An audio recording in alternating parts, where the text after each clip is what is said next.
Sometimes I wonder if everything would have been different if my dad Michael hadn't died that spring morning I was only 6, but I remember it like it was yesterday. Michael was making pancakes, his Sunday special. He always shaped them into funny faces that made me giggle.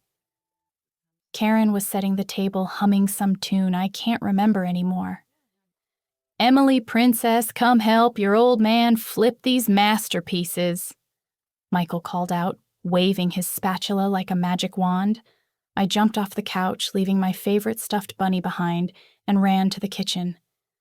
That's when it happened. The spatula clattered to the floor, and Michael clutched his chest. His face twisted in pain. Everything after that is a blur of ambulance sirens, hospital corridors, and Karen crying. Just like that.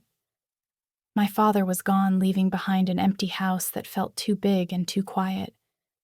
Karen didn't cry for long, though she met David at some community support group for widowed parents. He seemed nice enough, tall, with kind eyes and a gentle smile that reminded me a bit of Michael. Within a year, they were married and he moved into our house. I was trying to adjust to having a new father figure when Karen dropped another bombshell. She was pregnant. I remember her face glowing with excitement as she told me I was going to be a big sister. I was 8 when Jake was born, and that's when everything changed. That's when Karen quit her job as an elementary school teacher. "Jake needs me," she'd say whenever anyone questioned her decision. These early years are crucial for a child's development. I wanted to ask about my early years, about whether they hadn't been crucial too, but the words stuck in my throat. Instead, I watched as Karen's world gradually shrank until it revolved entirely around Jake. She'd forget to pack my lunch for school, then act surprised when I mentioned being hungry at dinner. "Oh, I'm sorry, sweetie," she'd say distractedly, already turning back to Jake. I was so busy with Jake's doctor's appointment today. It wasn't just once or twice, it became our new normal. David noticed I'd catch him watching Karen with a worried frown as she fussed over Jake, completely ignoring me at the dinner table one evening as I sat alone doing my homework. He sat down beside me. "You know, Emily," he said quite quietly, helping me with my math problems. "Sometimes people get so caught up in one thing that they forget to see what else they might be missing." As Jake grew older, the tension in our house became impossible to ignore. David tried talking to Karen countless times about her obsession with Jake, but it always ended the same way, with Karen getting defensive and angry. I remember one particular evening when David brought it up during dinner. Jake was about 5, pushing his food around his plate, while Karen hovered over for him, trying to convince him to eat just one more bite. "Karen," David said, putting down his fork, "we need to talk about this. You can't keep hovering over him like this. He needs to learn to do things on his own." Karen's face immediately hardened. "What are you trying to say, that I'm a bad mother?" "That's not what I meant, and you know it," David replied, keeping his voice calm. "But you've got 2 kids here, not one, and a husband too, by the way." I pretended to be very interested in my mashed potatoes, but I was hanging on every word. "Jake needs me." Karen snapped, "He's still so young." I was young too. I muttered under my breath, but nobody seemed to hear me. The situation came to a head when David suggested enrolling Jake in Little League baseball. I was sitting on the stairs, supposedly doing my homework, when I heard them arguing in the kitchen. "Absolutely not." Karen's voice was shrill. "Do you know how dangerous baseball can be? He could get hit by the ball, or twist his ankle, or for God's sake, Karen, he needs to experience life. You can't protect him from everything."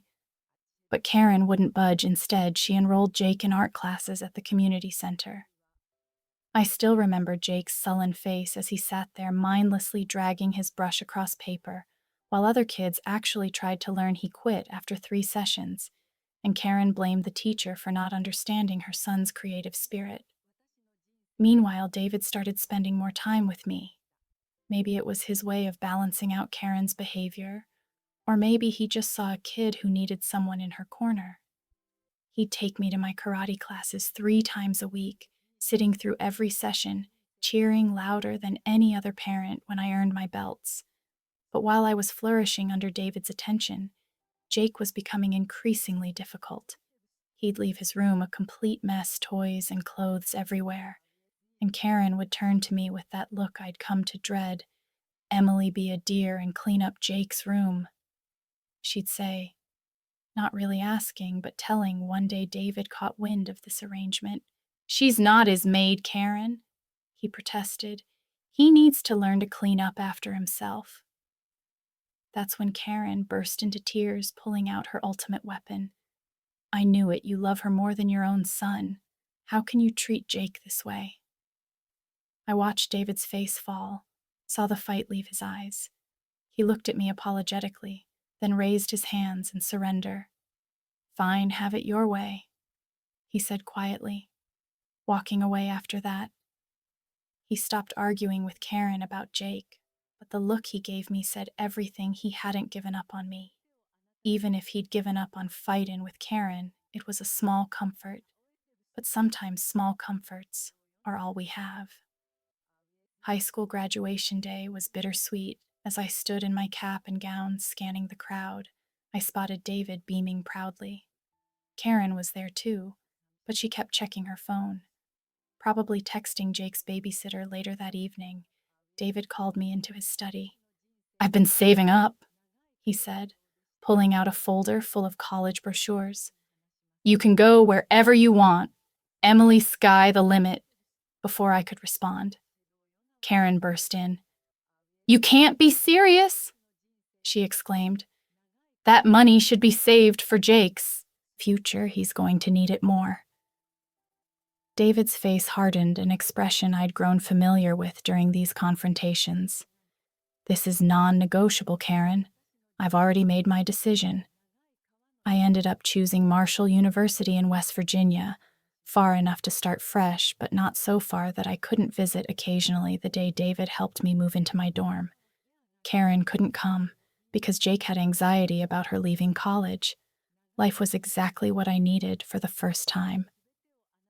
I felt free from the shadow of being the less favored child I called home weekly.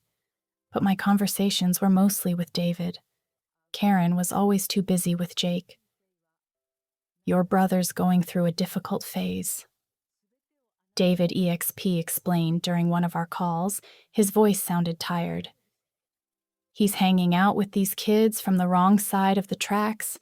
I tried getting him involved in some after-school programs, but your mother—" "Let me guess," I interrupted.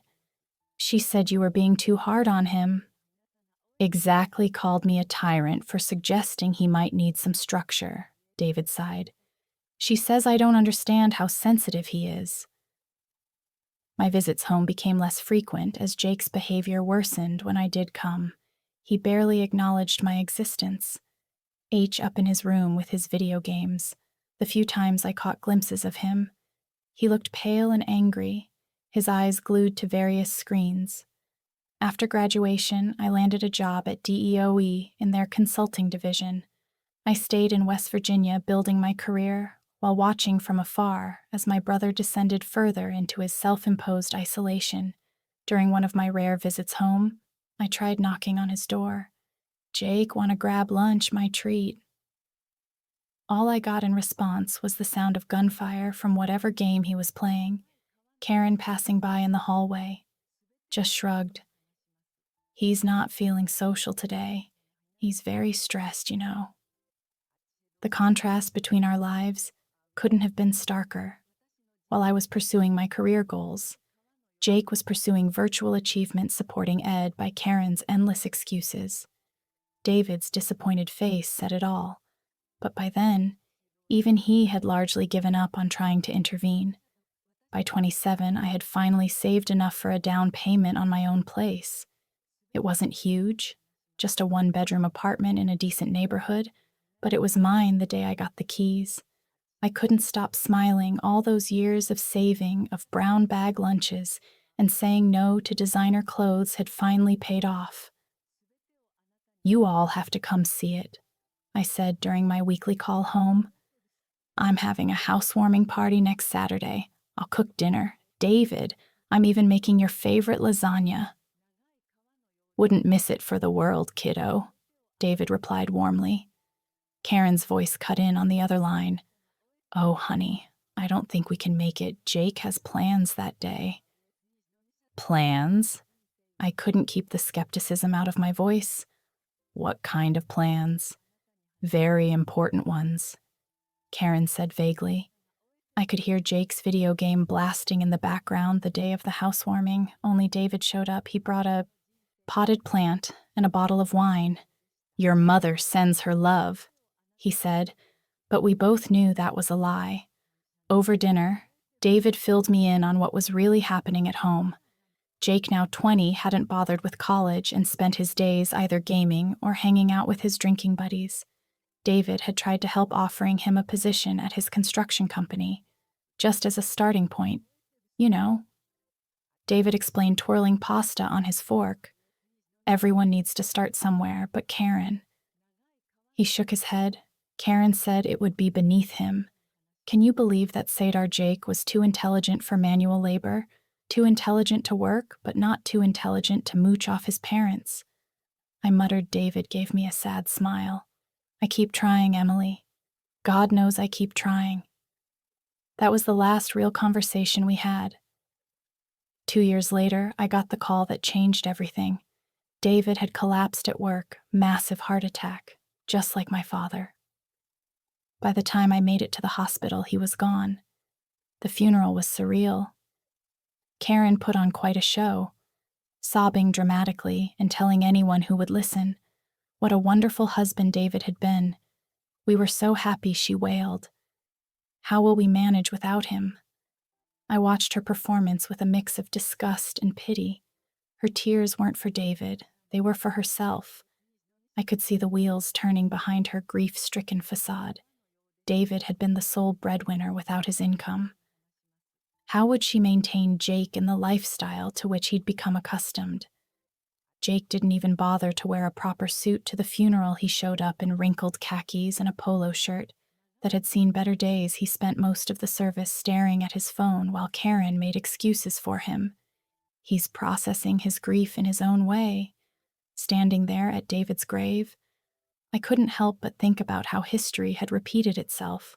Another father figure, another heart attack, another funeral. Only this time, I was old enough to see everything clearly, including the fact that Karen's tears were more about her bank account than her broken heart. A year after David's death, I had mostly lost touch with Karen and Jake. What little I knew came from Aunt Susan's occasional calls. They're getting by on David's savings, she told me. Your mom sold his Chevrolet last month. The tools from his workshop went before that. I tried not to care, I really did. But when Karen's number flashed on my phone one Tuesday evening, my heart still skipped a beat. Emily. Her voice sounded smaller than I remembered. I need you to come home, please. Something in her tone made me book a flight for the next day. When I pulled up to our old house, I barely recognized the place. The once pristine lawn David had meticulously maintained was overgrown with weeds, paint peeled from the window frames, and one of the shutters hung crooked. But the house wasn't the only thing that had aged poorly. Karen opened the door, and I had to suppress a gasp. The vibrant woman I remembered had been replaced by someone who looked 20 years, older than her actual age. Deep wrinkles lined her face, and her hair, which she'd always kept perfectly colored and styled, showed stark gray roots. Come in, she said. Leading me into the living room, the house smelled musty, and dishes were piled in the sink. A thin layer of dust covered everything. This from the woman who used to make me rewash plates if she spotted a single water spot. Mom, what's going on? I asked. Settling onto the couch, a spring dug into my thigh. Another thing David would have fixed immediately. She broke down almost immediately. We're running out of money, Emily. My pension barely covers the utilities and the savings. She twisted her hands in her lap. They're almost gone. What about Jake? Is he helping with expenses? Karen's face did this complicated dance between embarrassment and defensiveness. He's looking for work. It's not his fault, these employers, they just don't understand him. The last place wanted him to start at 8 a.m. You know, Jake's not a morning person, and the one before that expected him to do manual labor with his intelligence. I felt my jaw tightening. Mom, and at his age and with no experience, he can't exactly be picky about you don't understand. She cut me off, her voice rising to that familiar pitch that always preceded a Jake defense. Then abruptly her tone changed. Emily, we need your help. We won't survive without it. I hate to ask, but you're doing so well in your career. I knew what was coming. Part of me wanted to refuse to remind her of all the times she chose, and Jake over me. But looking at her worn face, the trembling hands, the desperate eyes, I couldn't. How much do you need? When she said $1,500 per month, I nearly choked. That was a significant chunk of my salary, but I found myself nodding anyway. Where's Jake now? I asked, as I prepared to leave, already regretting my decision. Oh, he's at a job interview. Karen brightened slightly. A very promising position with a tech company.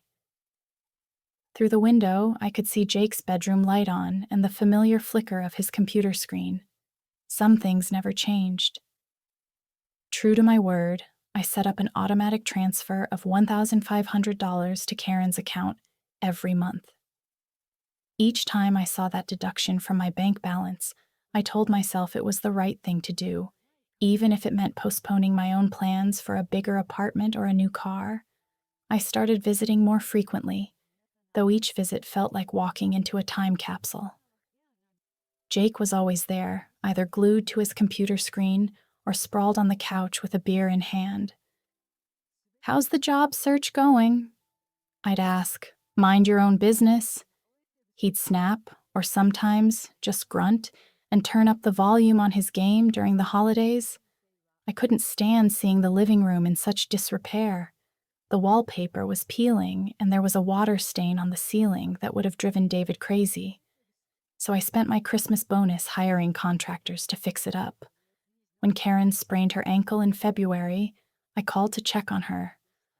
Oh, it's not so bad, she said, though I could hear the pain in her voice. Is Jake helping you? He's busy with some online interviews. I hired a home health aide the next day. The money I'd been saving for a vacation went to cover her wages for the next 3 weeks. Then came the day I walked into the house and found a stranger sprawled across our sofa. She looked like she'd stepped out of a reality TV show, fake nails that could double as weapons, heavy makeup, and clothes that left little to the imagination. She was scrolling through her phone, surrounded by empty chip bags and soda cans. Who are you? I asked. Though I had a sinking feeling I knew the answer. Jake emerged from his room. This is Brittany, he announced. My fiancée, she lives here now. Brittany didn't even look up from her phone, just popped her gum loudly. I watched in disbelief as she reached into the grocery bag I'd just brought and helped herself to the premium cookies I'd bought for Karen. Nice to meet you, too, I muttered under my breath. Later that evening, I called Karen to get her take on the situation. Oh, Emily. She sounded more animated than I'd heard her in months. Isn't it wonderful Jake's finally settling down? Brittany's been such a good influence on him. He hasn't gone out drinking with those awful friends in weeks. That's because she's drinking all my imported beer at home. I thought, remembering the empty bottles I'd spotted in the recycling bin, but I held my tongue. And he's talking about getting a job. Karen continued excitedly. Brittany's cousin knows someone at a tech startup. Jake says it could be his big break. I made non-committal noises while thinking about the dozens of big breaks Jake had mentioned over the years, but Karen was so happy living in her bubble of perpetual hope that I didn't have the heart to burst it. My next visit home started like any other. I juggled grocery bags as I pushed open the front door, only to stop dead in my tracks. The house looked like a tornado had torn through it. Dirty dishes piled high in the sink, takeout containers scattered across every surface, and clothes strewn about the living room floor. Brittany lay sprawled on the couch, perfectly manicured nails tapping away at her phone screen. She didn't even look up as I set down the groceries. "You know," I said, my voice sharp, "you live here. Rentree eating food that I pay for the least you could do is wash a dish or two." She looked up slowly, a smirk playing across her heavily glossed lips. "Who do you think you are to come in here giving orders? This isn't your house." "I grew up here," I shot back. "You're just a guest." That's when she laughed, a harsh, triumphant sound that made my skin crawl. "Oh, honey, you've got it all wrong. This house belongs to Jake. Now your mom signed everything over to him. There's a will and everything."